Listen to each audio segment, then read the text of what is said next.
Hey guys, I hope you like the ending to Richard Wolff's book, The Sickness is the System, When Capitalism Fails to Save Us from Pandemics or Itself.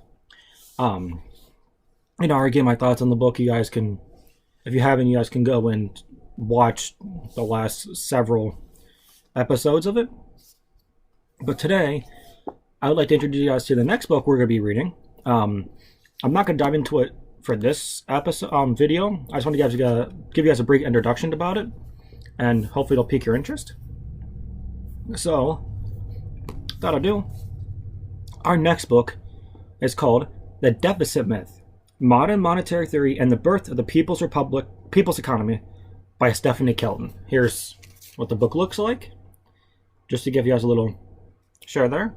Now, just to kind of read the back for you guys. It says, Stephanie Kelton shudders the myth about deficits that have long hobbled us as a country.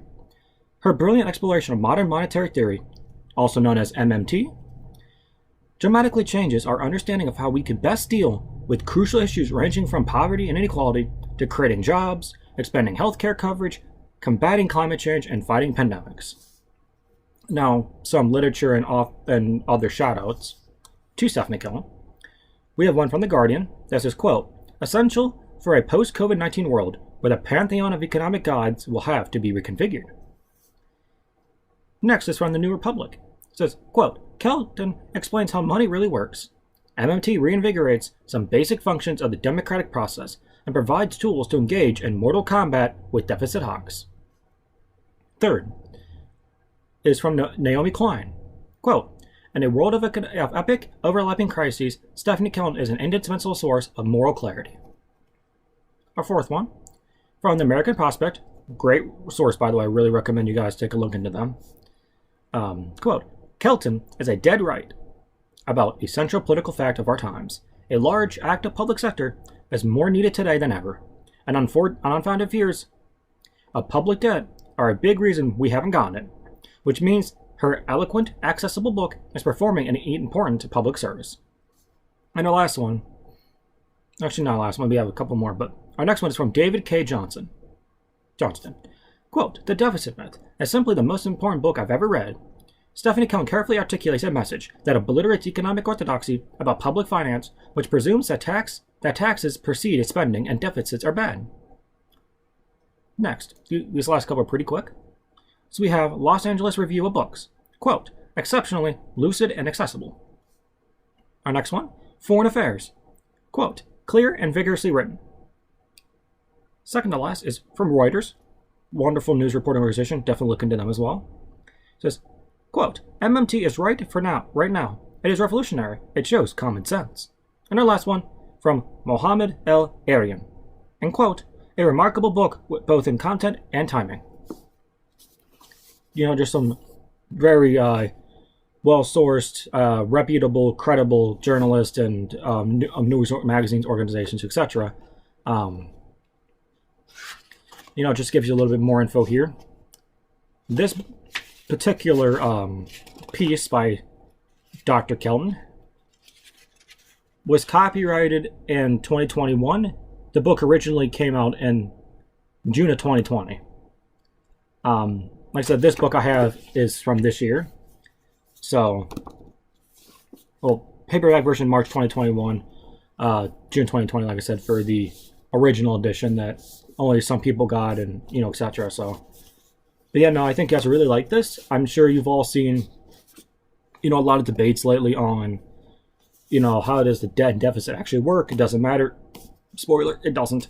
How taxes are actually allocated, where congressional spending goes, and also go in really detail about, something called the power of the purse, which is through Congress. They have the power to appropriate money, and that's why you sometimes see fights over the budget and raising the deficit limit and the debt ceiling, as they call it too. So they'll look into that, and so this book will also do some covering on the Federal Reserve, kind of like what Richard Wolff's book did, but a lot more depth, a lot more complex and complicated. The inner workings of it. Now, if I'm correct, she did work at the Federal Reserve, so she has, the insight and experience from the private and public sector and understanding how that works too. And I'm sure she'll mention Jerome Powell, who is, I think, the current chair of the Federal Reserve still. Him and another guy named Alan Greenspan, they both said the same thing, was we take one decimal point and we move it over, and then we keep printing more money. That's how the U.S. printing money system works. Is we just print a limited amount. So this idea really just busts the myth that, hey, America is not broke. It's not. We have the power to do, we have the ability to print as much money as we feel like it, as long as we keep an eye on inflation. And that's one of the big things about monetary theory. Another thing is that a lot of the stuff you think is paid for by taxes, it isn't. So you get the real idea of where, it goes, like I previously stated. But also another big thing about what you see here is that, since the United States owned its own currency, we're the only country in the world that has ownership over the dollar. And because of that, we literally have the ability to print as much as we fucking feel like it. Similar to Japan, they have, I think that's Zen or Yen or where the fuck it is, they have control of their own currency as well.